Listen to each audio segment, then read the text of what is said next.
WIIFTPM.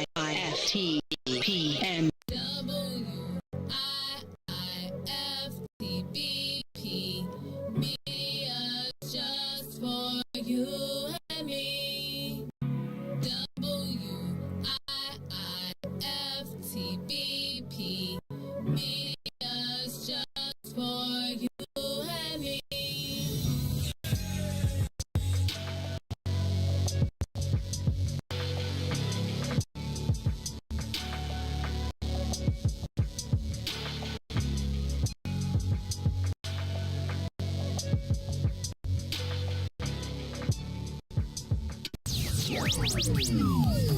All right, well, Angela, Food Market.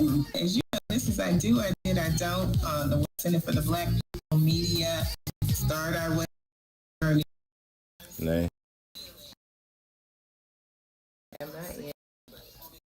Not under a friendship of being in love, first being friends, and then being in love, or growing in love. We came together we're trying to survive, we're two kids trying to survive.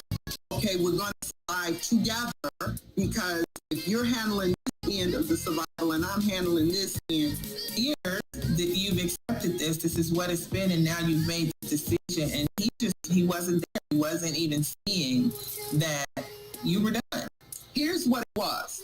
Just like I ignored on the front end that he didn't love me like that, he was so disconnected from me by the point when I decided to leave that he didn't see the writing on the wall. Wow.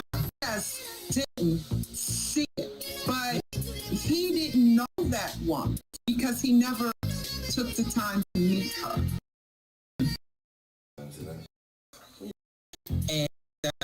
And that's key, I think, in having a plan. If you are going to, whether you're deciding together that this isn't going to work any longer and we're splitting, and having a plan on how you're going to move forward is pretty key.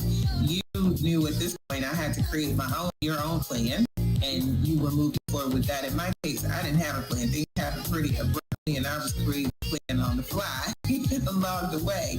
I don't recommend that. You forgive yourself. You forgive you. Do the work of forgiving yourself that you may be able to actually forgive others.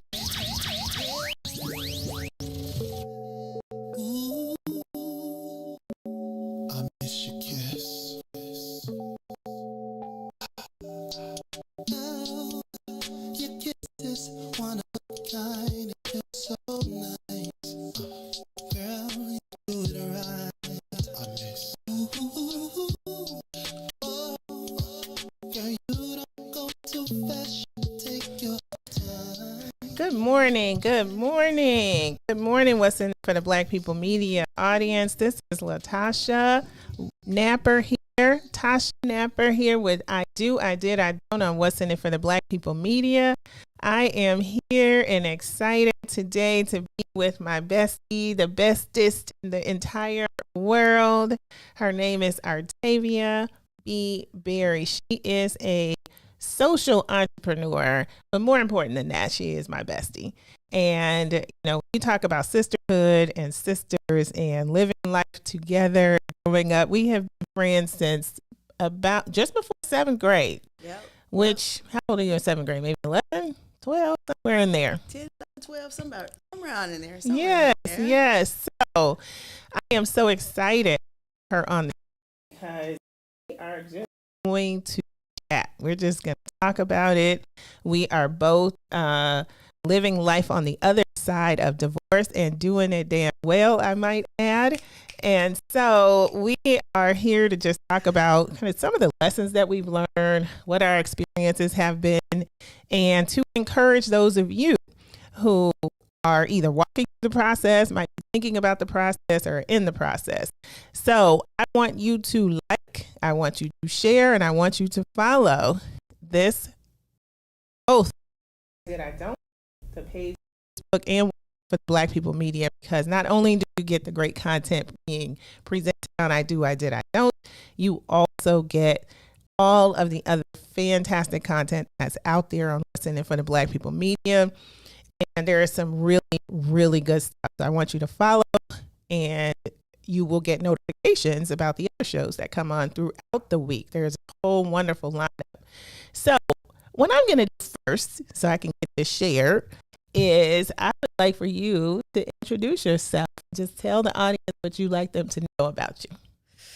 Oh man! First of all, this is like living the dream, right? Can you believe two girls from the west side of Chicago, 13th and Independent, stand up, represent, growing up. I just feel so blessed to be here with you today. Oh, Seriously blessed. So my name is Artavia Berry, and what do y'all want to know about me? I'm a preacher. I'll start there. I was ordained when I was 15, 16 years old. I've been at it for a while now, and I've had a very interesting life journey, to say the least. And I've spent most of my life serving people, either through the church or through nonprofit organizations, volunteerism. And in the past maybe 7 to 10 years, I've started to do more in terms of social entrepreneur work. So starting enterprises that, have opportunity to help change society in the most positive of ways. So started a company called Pocket Ref to move spirituality into a more one-on-one space between a person and the God they want to get to know and serve.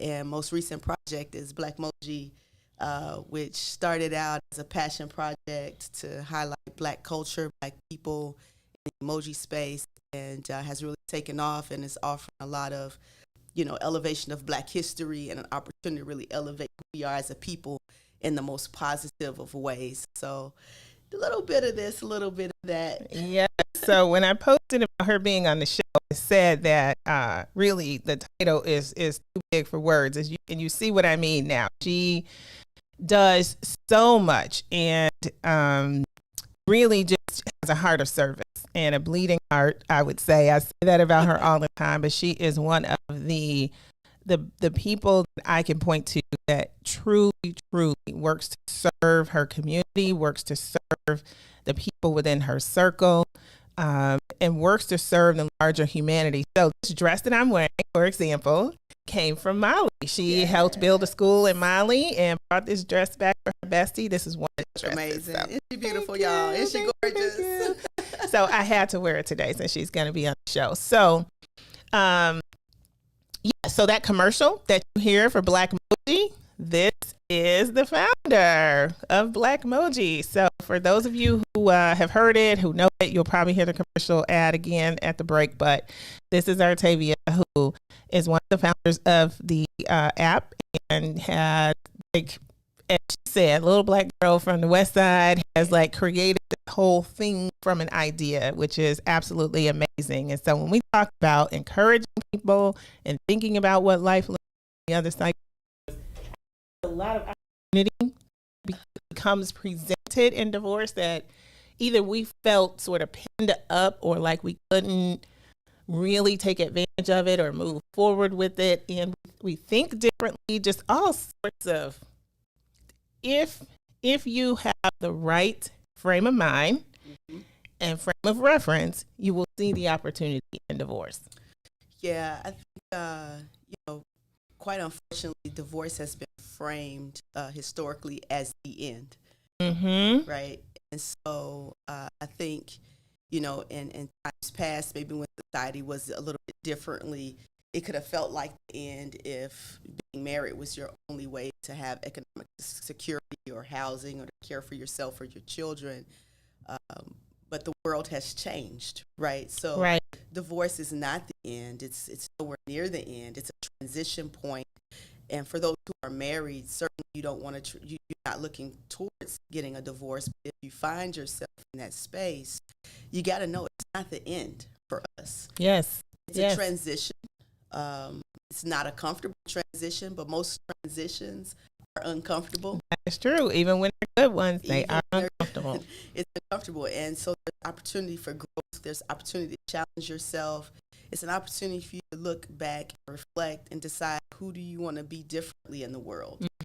Because you definitely take on a different role, once you go through that process. So it's not the end. It's a transition, and the other side can be exactly whatever it is you decide to make it. That's right. That's So, right. Your past does not get to determine your future or your reality. And so it's about what you decide to do and how you decide to move forward. So been divorced now. We have both been friends through both of these divorces. yes. And there was some I don't know, it's just been interesting, right? Did you say interesting? It's been interesting. Good. I don't even know what other word to use Y'all, for it's this. been wild. Yes, It's yes, been it has. wild. It has been Oh, a wild journey, and I'm just, I look back. First of all, I'm so grateful that I had divorce and divorce, and that our relationship has maintained through that, and grown even stronger over all these years. But I look back and I think, I want you to tell me the same thing. So if I look at you and I look at your relationship, you know how your friends always see stuff from the outside, but they don't really tell you that all the time because in some cases they can't say it or they're trying to be supportive or whatever. But I look at you and I think, okay, that wasn't working for a long time. And I see it. And I think you could see it too. mm-hmm. But I think maybe you just weren't ready to see it and ready to truly you acknowledge that it wasn't working, but I don't think you're ready to make the decision like, okay, this needs to be done. Yeah. It took me years to finally get a divorce. Mm-hmm. Growing up in the church, I had this tradition set in my mind. Yeah. Right. I got married with the intention of never getting divorced. This will be till death do us part. Mm-hmm. I wanted that to be natural death, but we were headed towards killing each other. So we had to figure out stop. But yeah, we got married, and I'm a type of person where I can stick through tough times. Yeah. I can go through the valleys of life and stay. Mm-hmm. And so when we began to hit tough times, I thought, it's just a rough patch. Yeah. And we'll get through it. We'll manage through it. We'll grow together. We'll evolve together. And about, several years into this fairy tale thinking that I had, I'd had a counselor for the entire time. And I definitely want to encourage our listeners to get counseling. Yes. Get counseling. Yes. Get counseling. Counselors are a resource, whether you're single, married, divorced. A good counselor can help you process the things that you're going through in life. They can help you get clarity, and they are in your real life. So you can dump it all there, and it's not going to show up at family dinner. Exactly. It ain't gonna show up on Sunday dinner at auntie house, granny house. Yes. It just stays in that room. Right. And so it's a very powerful resource for me. And in many ways, it kept me in the marriage longer than I probably would have been there if things weren't going well. But after many years with the same counselor, she finally turned to me and said, you're going to have to get a divorce, right? Mm-hmm. Which is really unusual for a counselor to really just come out and say that, because typically they're walking you through what's happening to help you realize it on your own. So it kind of says to me that she was like, all right, I'm just going to say this because you won't. Yeah. She was very helpful in pointing out to me that you've been here for years. He's been coming off and on for years. He's not evolving. Mm-hmm. He's not changing. He's unable to really even acknowledge that a change needs to happen. Mm-hmm. And she told me at that point, she said, listen, I don't want to keep having you come here. And she said to me, I've never, ever said to someone, you need to just go ahead and move on with your life. Wow. And so this was an inflection point for her as a seasoned counselor. She was not a new counselor. She'd been counseling couples for 25 years at that point, so she had a lot of experience. And she said sometimes you have to accept when the other person is not ready to do the work to change. And she said very point blank to me, you can choose to stay, and it's going to be another 20, 30 years of what you've been experiencing the past decade, or you can choose yourself. Choose yourself. Yep. And I cried. This this was not a pleasant experience for me. And I didn't divorce him right away. I probably stayed another 5 years after that. Yeah. Thinking, God, you're able. God, you're able. And I'm just going to take this moment to sneak right on into the church, right? Okay, let's go there. Because then the church will tell you can't get a divorce, right? It's against scripture to get a divorce. And then I'm a minister and I'm co-leading the church. And how's it going to look? So then there's all this societal pressure to stay in a position that's not serving you. And a lot of the advice I was getting from other ministers was, stay, just deal with it, suck it up. Things will eventually get better. And I'm like, but you're not doing any work to get better. So how's it going to get better? And that kills me because you've been at this for all this time and it's not getting better. And it feels like what the church wants to tell you is you just have to suffer. You have to suffer for the rest of your life, whether that person decides to engage differently for the benefit of the marriage. You just have to suffer. Right. And that's ridiculous to me. It is. It's quite unfortunate that that unhealthy tradition has continued to be passed down. And, I used to be a part of that unhealthy tradition. I had to really, this led me to start to do a lot of deep research on marriage, the covenant that's established between God and his people, the covenant that marriage is supposed to represent. Yeah. And so in my own deep study, I came across a scripture in Jeremiah that said that God himself divorced Israel because of her adulteries and because of her covenant breaking. And I let me point this out. Adulteries, plural. Yes, plural. And so oftentimes we think, oh, well, if they didn't sleep with somebody, you don't even have cause. And the thing I want to say to the audience is if you're in a situation where you're in an unhealthy marriage, even if your spouse has not stepped out physically, understand that the covenant has more than a sexual covenant. Yes, absolutely. And, it does. You shattered the covenant in every possible way except that. You expect me to stay when even God himself is a divorced being. Well, that's a word right there when you think about that, because essentially what God said was, you have been unfaithful. You have been unfaithful to me. What? I'm done. It's called accountability. Yes. It's called accountability. And unfortunately, the church has evolved in a way where leadership has no real understanding of what it means to be accountable. Yes. Oh, Angie Mims and I talked about that on one of my shows, where we continued the discussion that was happening from Church Chicago, which is the show right before mine. Yeah. And they don't. And then because they don't know how to advise you to build accountability into the marriage in order for it to be successful. That's right. It's just up.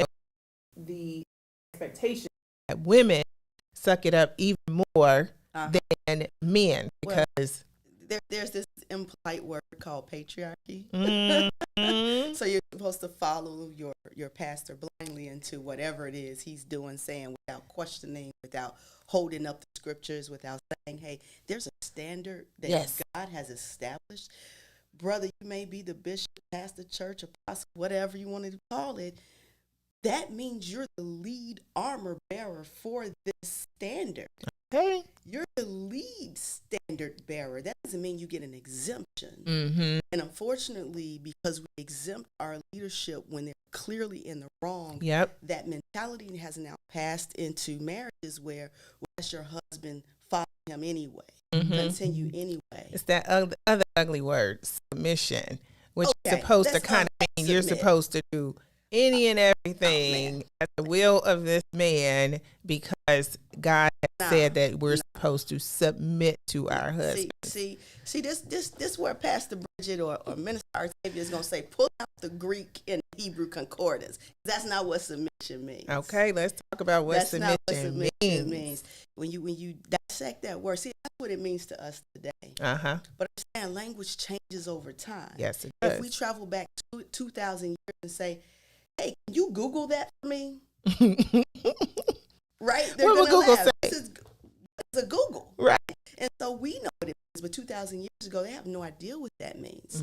Right? So fast forward 2,000 years, the word submit to us means to bow down, but when you unpack that word, the word means voluntarily cooperate with each other.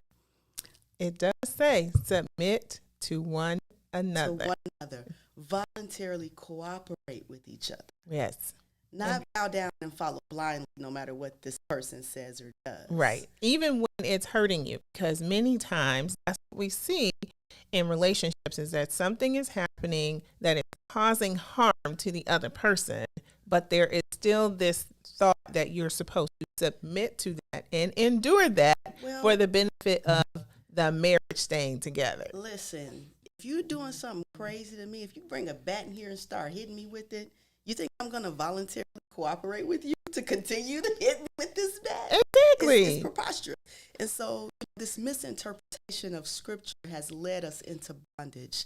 It's led us into a bondage when the very purpose of Jesus coming to the earth was to release us from the bondage. Exactly. Exactly. So we walk ourselves back into the trick bag. Yes, yes. And so you stayed there for a minute, finally got to the point where you said, all right, and everybody gets there in their own time. So for me personally, I am not at all judgmental about how people walk through their realization or their process to determine at the end whether they should stay or go. Everybody, it's their own process, their own marriage. I don't have anything to say, but I will be there to support you as you walk through whatever that decision process is. So for you, it took a while, and you got there and decided, all right, I think this has to end. Yeah. And when you made that decision and got to that realization, this has to end. Yeah. Did you feel? What did you feel? Like, was there a sense of relief? Was there a sense of sadness? Was there the sense of loss? All the trauma of the relationship, I was grieving so deeply. Mm-hmm. It broke my heart. Yeah. Truly. Yeah. And I know some people, modern day, it's like, oh, divorce parties are free. It wasn't like that for me. I grieved the loss of my first love. It was my first period ever in life. I saved myself into marriage. Mm-hmm. So, I had my children with him. We were building this life together. So it was a very hard transition for me, in spite of all that going on. And I took the time. I did not rush myself through that process. I allowed myself to grieve. Mm-hmm. I allowed myself to mourn, and it's a weird type of mourning because the person is still alive. Right. It's not sort of like if someone passes on from this life to the next where they're gone. Uh-huh. Right. But the relationship has ceased to exist. Right. It has passed on. But yet I still got to communicate and look at, we're raising children together. We got to, unpack our assets, which takes years sometimes. So no, I wasn't one of these people that was sort of super happy at getting a divorce. I was very sad. It broke my heart. It took me years to process the loss. Mm-hmm. And, but you can process it. Some people, they come out differently. For me, it was a very long process. And God will heal you. Yes. And yes, He will. In that process, and one of the things, the third thing I really want to bring out is that if you allow yourself to sit in the difficulty, sit in the pain, it is the pain that can produce that transformation that you need to become who God is calling you to be after the divorce is done. Yes. So don't short circuit the pain because you just want to get through it. That's right. And sometimes you may be okay with it, but the people around you just want you to get through it, in part because they love you and they don't want to keep seeing you suffer. But also, it's uncomfortable for them as well. Yeah. And so we have to sit with it. You have to. Because the growth happens with pain. You go to the gym, your muscles are going to hurt, but you're getting stronger and if you're working out. And so none of that comes easily, and it all involves some level of discomfort or pain or work, but it's worth it. It's absolutely worth it because, again, in that process, it's easy when you're going through a divorce to say the other person did A, B, C, D, E, F, and G. And all of that may be true, right? I'm not going to discount that. It may be true. Yes. But it takes 2. So who were you in that relationship? Who were you in that relationship?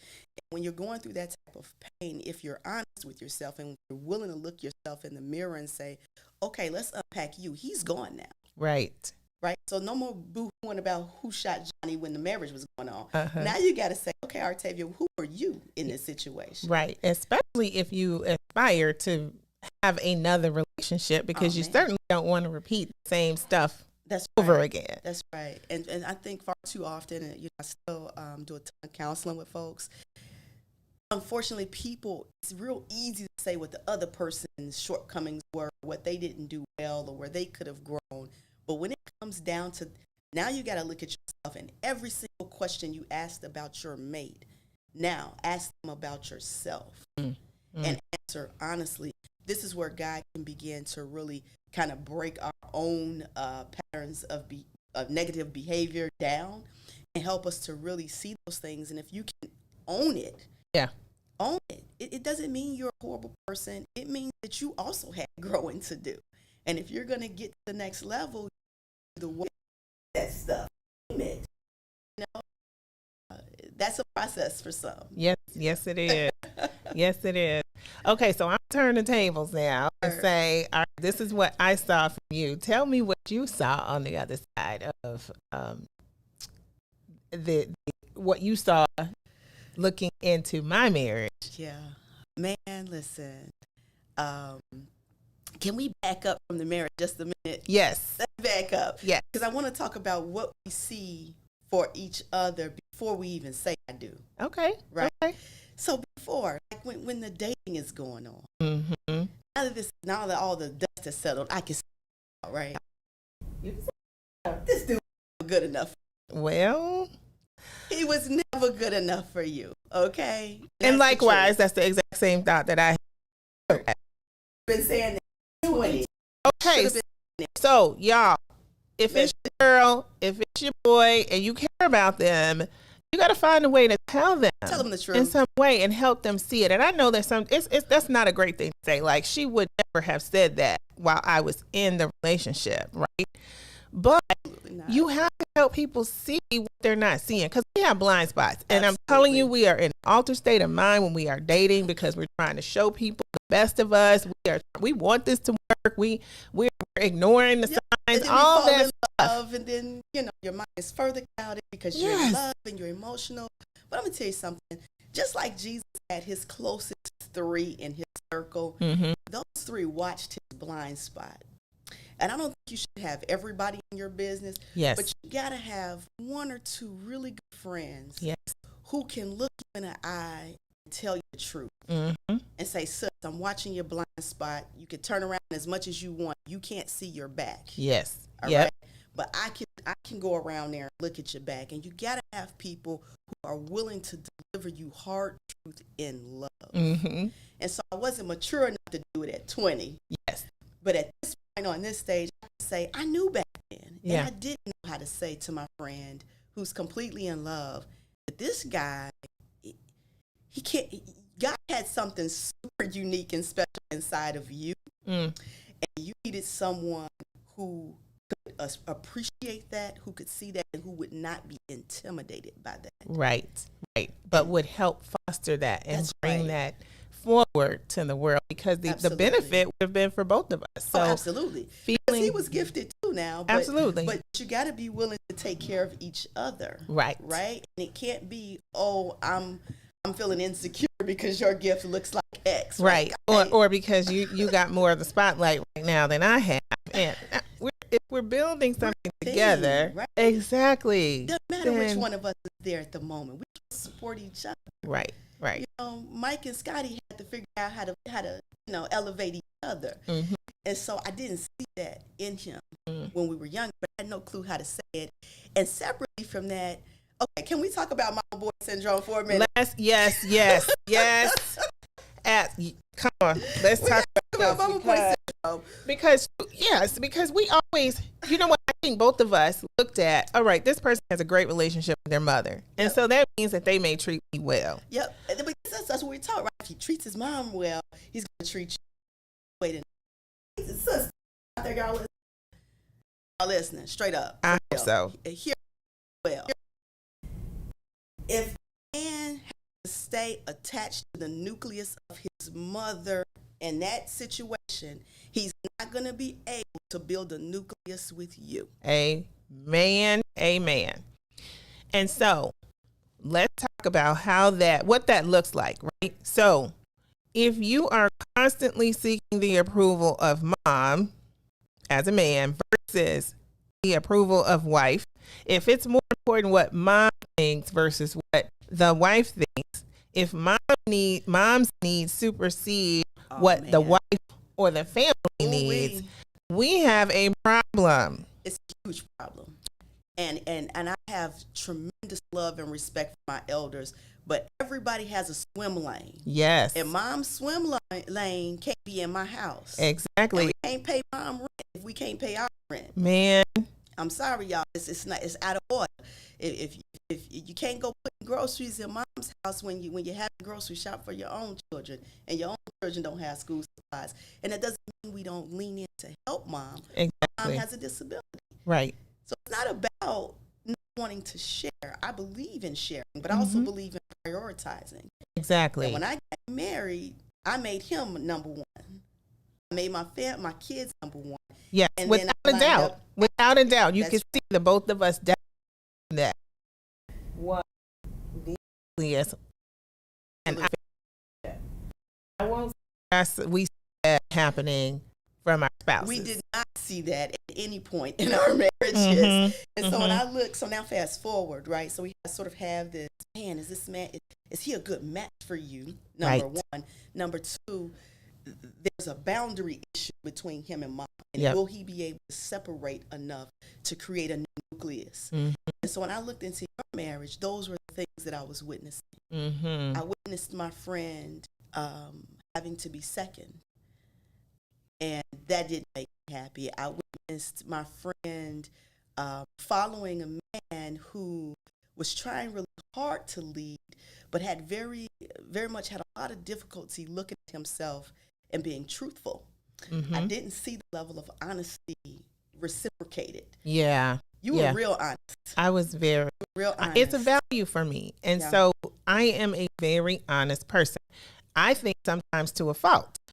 But it's important that I have the same thing, get the same thing back. And so I think one of the things that I've learned is if you see a person tell little white lies, they're going to tell bigger lies. And you can't think they're going to do it to some and not do it to you. No, boo. It's going to happen. If he lying to me, we lying to you too. Exactly. Because it's a pattern of behavior. Right. It's no longer a choice. It's ingrained. Right. And so you see these patterns playing out. Yes, that one. And if they're irresponsible with money in other arenas, they're going to be irresponsible with money in your house as well. Absolutely. You can't think, we were talking about this before we started the show, cognitive dissonance. You cannot think that this is going to be happens over here and somehow not apply the same over here. No, it does. It does. And we may not want to believe it. We may not want to see trick it. ourselves. It's always not, he'll never do it with me because I'm the wife. Yep. He'll do it with everybody else. No, it's a pattern of behavior, sweetheart. And that may be difficult for you to believe and accept, but it's the truth. You can't have two different people living in the same body. Right? So that pattern of behavior exists. It is what it is. It's a matter of time before you catch him doing it to you. Exactly. That's the difference there. So, go ahead. You were going to. Well, and I was going to throw in also the other thing, the third thing that I'll share is when you have close friends and they get married, there is going to be some separation. But for those people who are in your inner circle, watch to see if there's isolation happening. Yes. Because separation and isolation are two very different things. They're very, very different things. We don't understand that when we're young. That was the third thing that I had a hard time articulating about my best friend. I understood the separation. You got to raise your children. You're building a nucleus. But I often felt that you were isolated from the people who loved you the most. Right. You were well integrated into his world, but he wasn't integrated into your world. Very true. true. And I tried and tried and tried to create a bond over decades. Not just you. You tried, the family members tried, and it was clear that it was more like, we're going to keep you at arm's length. Yeah. And I think it was very deliberate in order to continue kind of the dysfunction that was happening. Probably But so. I'm Probably so glad that we made it through that despite. Indeed. Yes, and then we still maintain the bond because it certainly wasn't fostered. It wasn't encouraged. I'll say it that way. Very true. Very true. But God has a way of placing people in your life. See, we met in the playground. Yes. And we've been bonded ever since. Y'all, I mean, when we met each other, it was like we knew that we were supposed to be together. We were soul sisters. It clicked, and we've been together ever since as friends. That's and right. there's some people in your life that are like that. We know God put us together to be sisters through this life. Absolutely. And I'm so grateful to God for giving me you and for the benefit of you. And I tell everybody that you really, truly taught me how to be a good friend. You've done the same. You've Oh. done the same. And you're the sister I never had. Yes. God said, I Awesome. got a sister for you. Just relax. And then the thing is, not only are you my sister, but you're my sister's sister, right? So the young ones will call you like, okay, Listen. big sis. You're like, hey, little sis. That's what I'm right. saying. My babies. They're Yes. my babies. But that's what it means. Again, we don't have to necessarily not have separation, but the integration into each other's world. Right. Right. So there is no me loving you without loving me and Faith and Maine and Sam. Yes, exactly. How? How does that happen? It doesn't. It doesn't. It's just like the godchildren. Okay, if you become a godparent to one, and then three more come along, you can't Them not all be my godparent to the other three. God, they all my babies. Y'all, listen, we made a pact when we were 12 that we were going to have kids and that we were going to be each other's godmoms for our children. And we thought, okay, maybe we'll get one. And then I had two. So I'm like, okay, maybe she'll do two. I had three, y'all. Yes, yes. And they love you Them so my much. babies.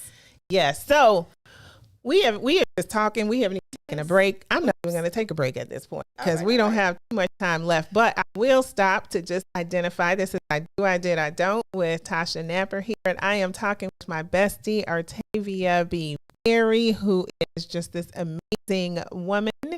And we are talking about divorce. We are here on Listen for the Black People Media. So again, like, share, follow, especially if you just heard some information that you think is good for others to hear, that they could benefit from. Please share the broadcast with them. Link will be there for you to share afterwards. It's so important and so needed that people have the resources that they need as they're walking through divorce. And sometimes it's hearing it from someone else. Sometimes it's seeing someone come through it and actually be thriving afterwards. Sometimes it's just the acknowledgement that I'm not by myself. Word. I'm not by myself. I'm not the only person that has these thoughts or had these experiences. So, talking about boy and some of the stuff we experienced, and I'm sure for the guys, to be fair, y'all probably have some experiences with daddy's girls, but we're not. That wasn't us. We didn't have our dads really in the picture to even be daddy's girls. But we certainly know a little bit about mama's boys. So, you know what? I'm thinking back to, if you're talking about this other thing that I saw for you in the relationship was this sense that you were doing it by yourself. Mm-hmm. And I had to reflect on that at some point in my own relationship. And so I remember saying that to you at some point, but you're doing it by yourself anyway. And those words came back to me later. Yeah. Say, okay, well, it seems like there's a partnership. There should be a partnership. I want to believe there's a partnership. But in many ways, this feels like I'm doing it by myself. Yeah. That's real talk. And what really highlights that is when you do separate and then you're like, oh my God, I finally got help. Yes. Because now your mate is forced to share 50% responsibility. Mm-hmm. You're like, oh my God, I have been doing this by myself. Yes. I have been doing it by myself financially, emotionally, mentally, spiritually. And you don't realize it when you're in it because it's like we're all here together. Right. But that's being in the space doesn't mean you're present and doing your fair share. Exactly. And that's hard. Sometimes it's hard to recognize when you're in it, and when you're a person that is either afraid to get a divorce, or you have whatever reason why you don't want to get a divorce. You may be saying, "Oh, how am I gonna, raise these kids, or will I make enough money on my own for X, or what am I gonna do for childcare?" Or, you just begin to list out all the things, and it's not that the person is contributing zero, but the little bit that they are contributing, you overweight it. Yes. Yep. You give it way too much weight. And so by the time you get a divorce and now they have to take on a fair proportion, you feel free. I mean, I got time to get a manicure. I got time to get a pedicure. For real. I get a massage. I get time for me that I did not have before. And I'm like, well, more money. Yeah. That's what it feels like. You do have more money now. Let's call it what it is. So very interesting, right? And it's get a reality